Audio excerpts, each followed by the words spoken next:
Sejam todos e todas muito bem-vindos ao nosso primeiro episódio, nosso podcast piloto, vídeo podcast ou videocast, dependendo de como é que você vai assistir, né? Aqui do CAU-RJ. Hoje eu, Leila Marques, conselheira federal, estou tirando onda de apresentadora, de entrevistadora, ao lado da minha querida conselheira estadual, Miriam. Ela sabe, porque ela já trabalha em televisão, ela sabe tudo, ela tem muito mais essa cancha do que eu. E a nossa convidada querida, que é a Sandra Sayão, arquiteta que também já foi conselheira aqui do CAU-RJ por 2 vezes, né? E é a CEO da ArquiArc, a Milene é CEO da Casa Conceita. Eu sou servidora pública federal, mas a gente hoje vai bater aqui um papo. Eu quero que vocês deem bom dia também, bom dia, boa tarde, enfim, para quem estiver nos assistindo. Começa, Milene. Olá, pessoal. Bom dia, né? Porque estamos aqui de dia. Como a Lida falou, sou conselheira também aqui estadual, né? Não sou federal como ela. Ela é de uma patente mais alta. Já passei por essa coisa. Já. E atuo na parte privada, né? Tenho um escritório de arquitetura também. E com essa conceito. E estamos aqui recebendo nossa convidada. Estamos muito alegres de estar começando esse projeto piloto. Espero que vocês gostem, que vocês comentem, deem sugestões, novos temas também, né? Que participem, porque o CAU, como a gente diz, é nosso, tá? Então, se você tiver vontade de compartilhar, de comentar e de curtir esse vídeo para poder que ele alcance aí muitas pessoas, muitos arquitetos, muitos engenheiros também, pessoas na nossa área, né? E que a gente seja o primeiro de muitos outros. Isso aí, Sandra. Bom dia. Eu fui conselheira estadual, não federal, como a Lívia, durante 2 gestões. Inclusive, participei bastante para trabalhar, né, para a eleição, né, de toda a equipe hoje, né, que assume essa cadeira tão importante para nós arquitetos, né. O CAU ele tem que estar mais próximo do arquiteto e esse momento que estamos vivendo agora, promovido pelo CAU pela primeira vez, é uma oportunidade dessa proximidade. Agradeço o convite, espero não decepcionar na primeira, né? E com essa vista maravilhosa aqui de fundo da nossa cidade, sempre nos emociona pela paixão que temos pelo município do Rio e por toda essa gente carioca que tem um sorriso feliz de viver. Esse episódio de hoje, gente, é em homenagem à Semana da Mulher. Por isso, 3 poderosas aqui, 3 mulheres maravilhosas, que somos sempre todas. E então nós estamos inaugurando a Semana da Mulher e por isso hoje o tema é Arquitetas por Vocação, que eu tenho certeza que a gente, né, nós 3 aqui somos realmente, fazemos jus a essa frase. Então eu queria que a Milena começasse falando um pouquinho do início dela, de carreira, dessa história de arquiteto por vocação, se é verdade. Depois a gente passa para Sandra, né? Vamos lá, eu conheço a tua história e eu sei que ela é muito legal. Mas vou me contentar ao início para poder incentivar a quem está, aos egressos, né? Que estão saindo da faculdade, começando a carreira. E os quais eu recebo muitos directs na internet com muito medo, muita insegurança. E quando eu já fazia os meus estágios, primeiro que eu entrei na faculdade, muito certa que eu queria acabar e abrir uma empresa minha. E eu levei os 5 anos de estágio, porque eu fiz desde o meu período. Muito a sério. Você já conhece, mas eu falei que eu peguei meu currículo, primeiro período, não tinha nem a AV1 na Estácio ainda na época, eu sou formada pela Estácio, e eu fui bater nos escritórios pedindo oportunidade. Uma delas falou assim, qual período você tá? Eu falei, primeiro, mas na metade dele. Elas riram e quase fechando a porta, eu falei, por favor, me dá oportunidade. Eu vou ser a melhor estagiária. Elas riram de novo e falaram, entra aqui. Aí foram pro AutoCAD comigo fazer um teste, que eu não sabia nada. E eu falando, papai do céu, me ajuda, eu preciso aprender. E elas foram 2 anos da minha vida, que mesmo estranhando a minha falta de conhecimento, elas decidiram me treinar e me dar oportunidade. E ali eu fiquei os 5 anos, mesmo quando eu saí para outros lugares, eu continuei fazendo coisas por fora para elas. E sempre sabendo para onde eu iria, onde eu queria chegar. E o que eu vejo muito são as pessoas também durante o curso muito perdidas, muito não sabendo o que quer, o que faz um arquiteto mesmo estudando arquitetura. Então assim, eu aconselho que vocês pesquisem todas as áreas possíveis. Eu fui para um ramo mais de interiores, reformas e construções, mas são infinitos ramos que a arquitetura tem. E você sabendo o que você quer, o quanto antes, se especializa mesmo na hora do estágio, porque o estágio é uma oportunidade. Eu sempre bato muito na tecla, é muito importante você estagiar, você adquirir conhecimento na área que você já decidiu, você não decidiu, testar várias áreas para poder conhecer não só na faculdade, na cadeira sentada, mas no dia a dia. Mas assim, uma insistência sua mesmo, né? Bateu na porta, me desse. Sim, e não fiquei esperando do céu essa chuva. Então, realmente, assim, até as pessoas que vão ao meu escritório, aos lugares que eu estou, ou em palestras minhas, entregam currículos, eu acho que já é uma estrelinha a mais, porque saiu de todo mundo que manda e-mail, enfim. Aí vai a parte de psicologia que eu amo, que a pessoa já foi diferente. Mas eu fui atrás. Eu estagiei 5 anos, também estagiei na parte pública na LEG, na engenharia da LEG, por ter, né, a minha mãe é de lá, então eu sempre vi minha mãe lá, e eu quis também conhecer, vai que eu gosto. Não gostei, porque é tudo patrimônio lá tombado, eu tinha a obrigação de colocar o mesmo piso, a minha tinta me dava um frisson, eu falei, não, a minha parte criativa está sucumbendo, não quis, estagiei os 2 anos e saí, estagiei em outros escritórios, outras empresas, enfim, e me formei. Falei agora, que até um dos cursos que eu dou, me formei agora, o que eu faço da vida? E o que eu fiz foi bater de porta em porta de novo. Eu fui para os prédios de onde eu morava, perto, assim, na Jacarepaguá, estava numa explosão imobiliária, muitos prédios novos. Eu lembro uns 200 e pouquinhos reais com minha mãe, fiz panfleto de pizza e botei. E aí foram meus primeiros clientes. Daí eu cheguei agora hoje, 10 anos formada, com a empresa, graças a Deus, reconhecida, com os meus clientes voltando, aqueles lá de trás voltam e mudam e voltam, fazem empresa nova e me contratam e indicam. Mas assim, o que eu falo pra vocês é começar indo atrás. Não esperem que as coisas venham. Você tem 10 anos. 10 anos formada. Pois é, você vê que em 10 anos de formada você já sentiu alguma diferença também no mercado. Porque aqui a gente agora vai ter um depoimento da Sandra, que como eu, da Old School, já temos mais de 30 anos de formada. E aí, Sandra, o seu início foi assim? Era bater na porta, era insistir? Ou o mercado estava mais te chamando? Na verdade, quando eu me formei, né, e já vai para mais de 30 anos, né, como você mesma disse, foi um período muito difícil para a arquitetura naquela época, porque não tinha oportunidade para arquiteto. Quando eu saí da faculdade, as oportunidades eram extremamente restritas, a gente não tinha oportunidade. E ao sair da faculdade, sem oportunidade, o que eu fiz? Mesmo sendo arquiteta, eu me sujeitei a assinar minha carteira como projetista, que era um cargo que existia naquela época, onde os arquitetos daquela empresa desenvolviam os projetos e o projetista praticamente gerava o grafismo da ideia. E vários amigos meus na época comentaram: nossa, você é maluca, nós nos formamos em arquitetura e você vai aceitar ser projetista? Eu falei assim, vou. Por vários motivos. O primeiro, porque eu vim de uma família extremamente simples, que meu pai não entendia muito bem o que era arquitetura, ele achava que a arquitetura era combinar a cúpula do abajur com a cortina, né? E eu, desde criança, por incrível que pareça, minha mãe durante muitos anos guardou os desenhos que eu fazia quando era criança.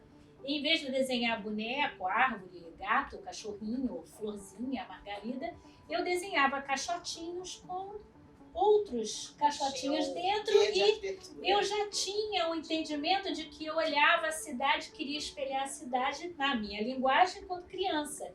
E aquilo foi crescendo em mim, né? E quando chegou o período da faculdade, que você começa a pesquisar o que você realmente quer, eu li, conversei e me encontrei em relação à profissão, né, de arquiteta. Mas me formei pela Gama Filho, hoje muito tristemente, né, ela não existe mais, mas era um curso extremamente completo, era uma faculdade onde você tinha uma formação bem holística, então era muito interessante o curso, muito prático, muito dinâmico.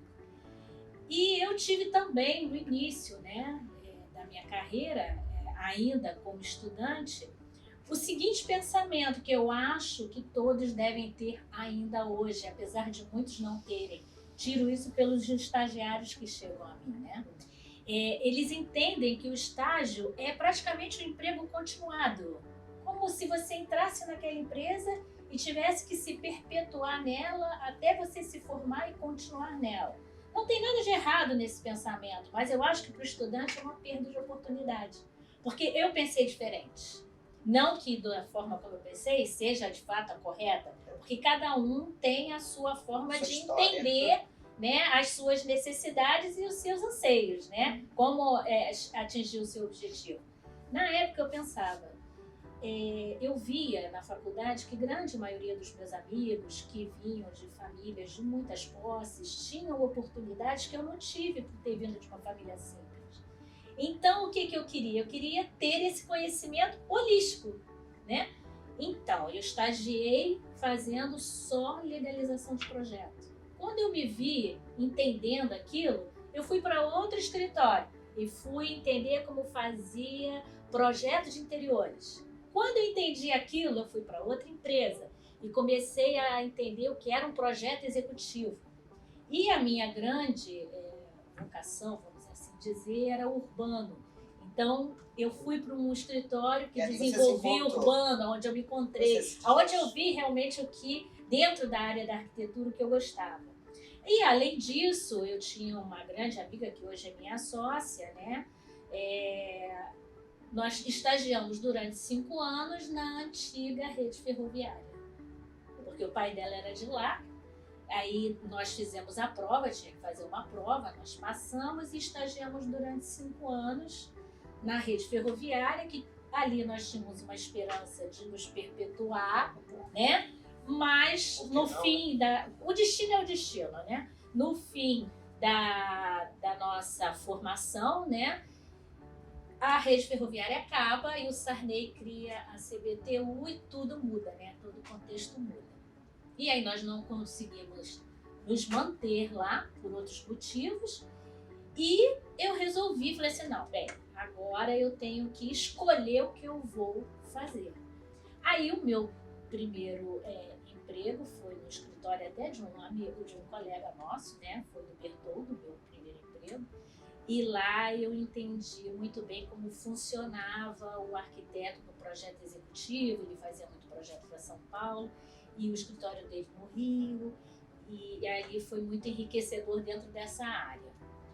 No que eu estava trabalhando para ele, surgiu uma oportunidade numa empresa que era do Eduardo Santos Basílio, a ETESB Arquitetura. Eles estavam formando a equipe de arquitetos nessa empresa, que tinha uma formação basicamente de engenheiros, e eles estavam, né, abrindo o segmento de arquitetura porque eles fizeram a primeira reforma do Santos Dumont. Ou seja, você não tinha medo de sair de um emprego do De jeito nenhum, eu queria aprender. Então eu não queria, tão ruim assim. Não, mas assim, você, para estágio, você tinha muita oportunidade. A oportunidade para o arquiteto, que era mais difícil. Né? Você tinha muito arquiteto, como eu disse, como projetista, desenhista, mas não como arquiteto. Você tinha mais que vocação, você já tinha uma visão de como é que você tem que trabalhar, porque o estágio realmente é um aprendizado. É um aprendizado. O estudante de arquitetura, ele tem que ter na mente que ele precisa ganhar experiência. Porque a faculdade informa, mas a experiência é o aluno que corre atrás. Se você tem uma única visão referente a um único segmento, você perde a oportunidade de descobrir a sua vocação. Porque, de repente, você está lá por toda uma eternidade, mas a sua vocação é outra, muito diferente daquela que você está conhecendo. Certo. Entendeu? Então, isso é extremamente importante que as pessoas entendam que primeiro que a arquitetura, na minha opinião, não puxando o saco, mas puxando, da nossa profissão, ela é extremamente rica. O conhecimento que você trava ao longo da sua profissão e que você adquire ao longo da sua experiência, a variedade de segmentos, a arquitetura não é só projeto. A arquitetura, ela vai da psicologia, como você de uma certa forma disse, né, até o entendimento sustentável. Você imagina a gama de segmentos que a arquitetura oferece no mercado. Primeiro, para você fazer arquitetura, você faz todos os domos, todas as áreas edificáveis, onde você trabalha, vive, mora, onde é a sua religião, onde você tem lazer, é tudo arquitetura. Né? Então você tem que realmente compreender, né, o espaço de... Sim, porque a arquitetura, né, Leila, ela tem o poder de mudar uma sociedade. Junto com o urbanismo, que é... Ela tem. A gente não fala da arquitetura inclusiva? Isso é uma mudança. Nós não falamos da arquitetura sustentável? Isso é uma mudança. Essas mudanças vão surgindo como? Elas vão surgindo conforme o mundo também vem mudando. As demandas. Né? Sabe? Então, a arquitetura muda o comportamento de uma sociedade? Sim. Se você faz uma arquitetura que você exclui a sociedade, você tem uma sociedade naquele lugar com um comportamento individualista. Mas se você faz uma arquitetura onde todos São convidados. independente da cor, da sua condição financeira, o lugar que você ocupa na sociedade, você desfruta igualmente daquele espaço, ela é inclusiva. Inclusive houve, e já existe um movimento muito grande, né? Nós passamos por um período, e Leila passou isso mais fortemente que você, né? Porque felizmente ou felizmente para mim, né? Você é bem mais nova do que nós, né? Mas a arquitetura teve um período em que ela produziu muito condomínios fechados. Eram espaços quase de clãs. E as pessoas começaram a entender que precisava romper com esse circo. Nos anos 70. Exatamente. Início da Barra, que aliás é a área onde você atua mais, Né? é Barra. Então as pessoas começaram a entender que você precisava romper com esse espaço contido. Por quê? Porque a sociedade se mostrou necessitada da inclusão. E você não consegue incluir na exclusão, né? Então todos esses movimentos de mudança são importantes e ao mesmo tempo são movimentos em que você adquire aprendizado. A arquitetura conta a história de uma Conta cidade. a história de uma cidade. E eu queria... Bom, no meu caso, estamos falando de vocação, falar da minha. E, na verdade, eu sou de uma família de servidores públicos, né? Quando eu ainda estava na faculdade, no último período, apareceu um concurso, primeiro concurso público para servidores públicos. Na verdade, eu entrei como nível médio. Foi antes da Constituição de 88. Não vou falar mais do que isso. Eu acho que ela errou no ano, gente. Não foi bem isso. É mais recente. Corta esse pedaço. É mais recente. Enfim. E aí eu ainda tive, assim, conforme tive a ascensão funcional. Né? E eu entrei em serviço público, lógico, eu queria ser arquiteta, não entrei como arquiteta, revoltada, né? Porque eu também não estudei para não ser arquiteta, mas minha mãe, sabe a mãe, calma, que nunca se sabe. E aí eu consegui realmente, eu tive a ascensão funcional, uma coisa que não existe mais, e aí eu consegui ser arquiteta, eu sou arquiteta do Centro Federal de Educação Tecnológica, passei em dar aula, coisa e tal, mas a minha arquitetura é basicamente escolar, né? Laboratórios, bibliotecas e desenhei algumas escolas e tal. Mas também atuei como autônoma, né? Mas, sem dúvida nenhuma, se eu não fosse arquiteta, eu realmente não faço ideia. Porque, tal como você, eu também era de desenhar casinhas. E pegar planta de jornal, sabe que antigamente o jornal fazia a planta do apartamento. Eu decorava o apartamento. Eu sou um pouco mais nova, sou da época do The Sims. E a minha infância, adolescência toda foi jogando The Sims. Olha, mas não eu não sabia fazer outra coisa. Mas não querendo não ser muito nova, né? O The Sims é da época da minha filha, né? E eu jogava junto com ela, né? Porque era o primeiro passo da inteligência artificial na arquitetura, né? E tem até uma charge que fala assim, sou arquiteta por causa do The Sims. Eu sou realmente... E eu não tenho vergonha nenhuma, porque ali eu me encontrei, eu precisava e não gostava de brincar com o bonequinho. Eu pegava a casa, eu construía, eu decorava tudo e acabou. Aí minha prima entrava e brincava. E eu falava, cara, eu não sei fazer outra coisa, a não ser fazer aquela casinha ali, que é o nosso hoje SketchUp, e decorar ela. E eu tinha um prazer, eu passava horas e horas, dias ali. Foi quando realmente eu falei, eu não sabia nem o que era arquitetura. Mãe, eu quero fazer isso aqui. E aí vou pesquisar sobre como era a arquitetura, aonde tinha, quais cursos eram, mas eu me encontrei realmente na minha infância brincando de The Sims. Agora, fora o lado servidora pública, né, também devo dizer, levantar a mão para o meu pai, que é maquetista. Né? Então, eu vendo ele fazer, ele era maquete, até fazia maquete para arquitetos também.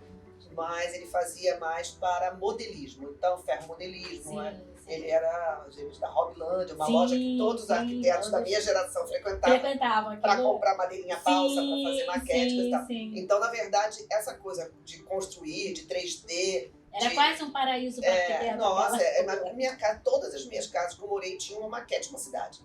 Que era que meu pai montava pro trenzinho elétrico rodar.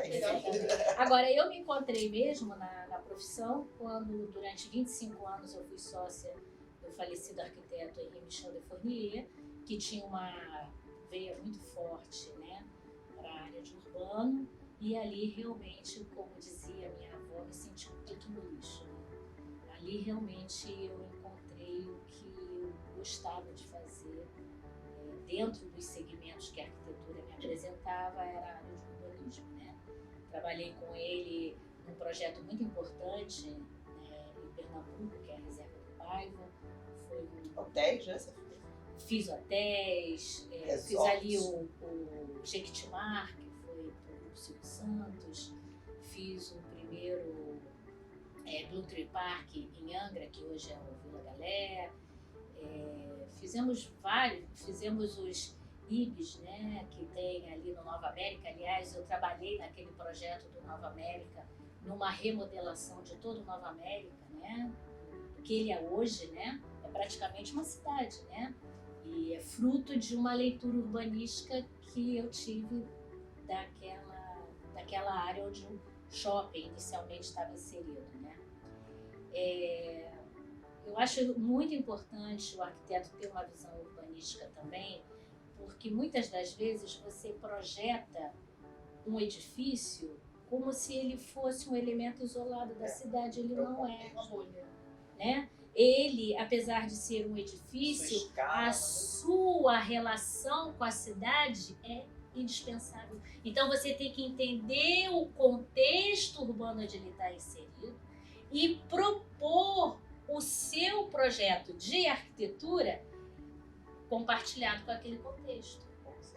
Isso, a arquitetura dos anos 70 teve um pouco mais afastada dessa integração. E a arquitetura hoje está muito nessa busca. Vide aos projetos de revitalização das áreas, né, abandonadas, né, das áreas importantes, mas que perderam as suas vocações, né? O urbanismo faz essa releitura das novas vocações, né? As cidades, elas nasceram para ser exatamente o que elas tiveram por origem? Nem sempre. A história pode mudar a cidade? Com certeza. E a mudança desta vocação é a base para você trabalhar todo o seu potencial urbanístico quando você está projetando. Ainda em cima da questão da vocação, você também dá emprego, sei que você tem arquiteto trabalhando com você tem estagiário. Eu queria que vocês falassem, que eu não dou emprego para ninguém, eu até tenho estagiário também, mas estagiário de construção civil do nível técnico, né? Mas os arquitetos, é verdade, você também entende que os arquitetos estão saindo das faculdades pouquíssima base. Eu conheço até a opinião da Sandra, mas eu quero a sua. E foi o que eu falei, eu sempre incentivo, como ela fez, a procurar, durante a faculdade, aprender na rua, aprender no dia a dia, em empresas e testar as várias áreas da arquitetura para se achar. Hoje, até para estagiário, né, que vem, os currículos vêm, o nono período, nunca estagiou. Eu falo, gente, mas não teve um supervisionado na faculdade? Onde está esse supervisionado? Porque nem isso. E aí eu prefiro pegar aquela pessoa no primeiro, como eu fui, no segundo. Eu também. E hoje... E você vai moldando, vai formando, você ajuda, apesar de não ser professor, você ajuda na formação. É isso. Né? Só que eu também incentivo a eles a pensar assim, olha, eu tô te dando o primeiro pontapé para você entender a dinâmica. Mas quando você estiver firme, nada contra a você ir para outro lugar, né? Porque eles não são uma propriedade minha. Sim. Né? O estagiário, apesar de estar sedento de aprendizado, de você poder colaborar com ele na formação dele de uma forma prática, ele não é sua propriedade. Sim. Né?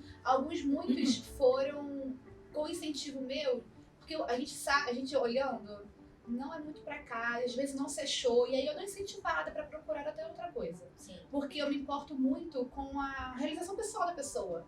Não isso, a minha propriedade tá aqui trabalhando pra mim, vai gerar pra mim um lucro e tal. Não. Então eu falo, procura outra coisa. Já estudou, já viu a área, teve uma que foi pra parte de náutica. Inclusive eu paguei um curso pra ela em São Paulo, pra ela fazer um curso de cultura náutica. E quando ela voltou, ela saiu e foi. Que é uma arquitetura que tem poucos profissionais. Olha aí, e paga muitíssimo bem. Tem um Fica a amigo dica. que tá Assim, mais lógico.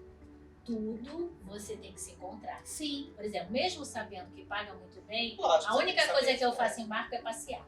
É isso. A Não é porque arquitetura tá náutica dando bem não que a é gente tá indo, o que eu gosto. que não é só realização nessa vocação. Sim. Mas eu sinto essa dificuldade de contratar o estagiário, porque a maioria tá no final da faculdade, não tem nenhuma experiência, nem às vezes com o programa, tá? Software. Então, assim, o treinar eu não me importo. Mas se eu tiver que treinar o software, já não dá tempo tá quase no TFG, como é que eu vou ensinar o software pra depois? Então, assim, não consigo. E os arquitetos que saem, aí também veio muito currículo de arquiteto, porque hoje em dia, por exemplo, eu sou arquiteta no escritório, mas coincidentemente todas, inclusive minha sócia, que tá comigo há 7 anos, eu treinei do início. E foi ficando porque se encontrou, eu não forcei que ficasse e elas que ficaram. Foi uma coisa de encontros de vidas. Então, a Daiane e a Beatriz estão comigo há muitos anos. Eu tinha mais uma que eu desliguei agora no final do ano, mas por estratégia de negócio, mas tá comigo já há 7 anos também. A equipe, desde a ADM, estão comigo há 7 dos 10. Eu fiquei 3 sozinha, pipocando. Depois eu fui encontrando uma de cada vez e a gente foi seguindo junto. Mas eu venho às vezes em projetos grandes, eu preciso aumentar a equipe, pelo menos por um período e tal. E é muito difícil. Os currículos formada, mas só tem o diploma. Mas a experiência mínima não tem, é muito difícil. Porque não procurou na faculdade. Não só não procurou na faculdade, mas, por exemplo, quando eu fiz Gama Filho, tinha o escritório modelo da faculdade, que já era um pontapé muito forte para esse incentivo com a sociedade, exatamente. Aonde no escritório modelo você praticava dentro da faculdade a atividade de arquitetura. Isso praticamente acabou. Ainda tem, não. Gente, olha só, nosso tempo está meio que acabando. É curtinho o programa. Mas aí eu queria, assim, que vocês fizessem um fechamento, todas as 3, né? Fizessem um exercício, já que você é mais arquiteto interior, você é mais urbanista, sou servidora pública. O que o CAL tem a ver com essa história toda? Assim, onde o CAL entra na vida de vocês? Ou o que ajuda? Todas somos conselheiras. Tá iniciando, não dá nem, né? Eu sei também, quando eu entrei pro CAL, eu ainda tinha uma outra visão. Pode falar o que você quiser. Eu tô no meu 3º mandato, indo, né? Então eu queria que a gente fechasse falando do CAL. Posso pedir? Isso aí no roteiro. Bem, vou começar, já que eu sou ex-conselheira, né? Por 2 gestões, eu tive a oportunidade de ver um CAL que eu imaginava ser e o CAL que eu encontrei, como ele era. E hoje eu pretendo que ele mude, né? Como as cidades mudam, o CAL também evolui, né? Nós precisamos de um CAL que esteja de verdade próximo do arquiteto, não só dos seus problemas ou das suas dificuldades. Porque problema e dificuldade todo mundo tem consciência, né? Mas que ele esteja muito mais ativo na informação e na formação. Durante as 2 gestões, eu fiquei na CEP, né, que é a Comissão de Exercício Profissional, aonde a maioria dos processos julgados são por falta de informação. O arquiteto, ele pratica, vamos dizer, delito, algo parecido, né? Ou a infração, porque ele não tem o conhecimento do que não fazer. Ou seja, você quer a informação do que e como fazer. Você precisa do CAL de uma forma Você precisa do CAL de uma forma informativa, orientativa, próxima do arquiteto e com atividades constantes de incentivo ao arquiteto olhar para o CAL e dizer assim: lá eu consigo beber daquilo que eu preciso saber e não sei. Você, Milena, Cal, pra você, o que está sendo esse iniciozinho? O que você achava antes? Como é que você está? Sou dessa leva que não, por falta de informação, e assim, nós temos um pouco de preguiça de buscar, tá? Então não chegava muito e também eu não buscava. E aí eu me via cometendo uma infração sem saber que eu não tinha cadastro da minha empresa. Eu há 10 anos sou Milena arquiteta, pagando várias RTs, fazendo um monte de coisa, projeto, reforma. E aí eu recebi um e-mail informativo: oi, você não cadastrou a sua empresa. Eu fiquei apavorada, procurei ele, me ajuda, socorro. E eu entendi, cara, é isso, é falta de informação chegar no público certo, no público de arquiteto, mas também por um distanciamento. Eu senti, e por isso que quando eu recebi o convite, vamos, eu falei, vamos. Vamos porque, sem ser do CAU, eu já faço essa aproximação com o arquiteto, meu público de internet, de trazer o que eu poderia para eles de informação sem estar aqui. A informação que eu digo sobre empreendedorismo, como você fazer um contrato, como você contratar pessoas, como você fazer a parte empreendedora da coisa, quem segue pelo ramo privado. Porque os arquitetos saem mandando no WhatsApp a proposta para o cliente, depois me manda e-mail direct, vários alunos mal, porque o cliente foi embora, não pagou. Eu falei, gente, o básico não faz. Então, eu aceitei, estou aqui com muita esperança do CAU, que a gente está tentando. Vai ter, inclusive, o segundo café no CAU, né?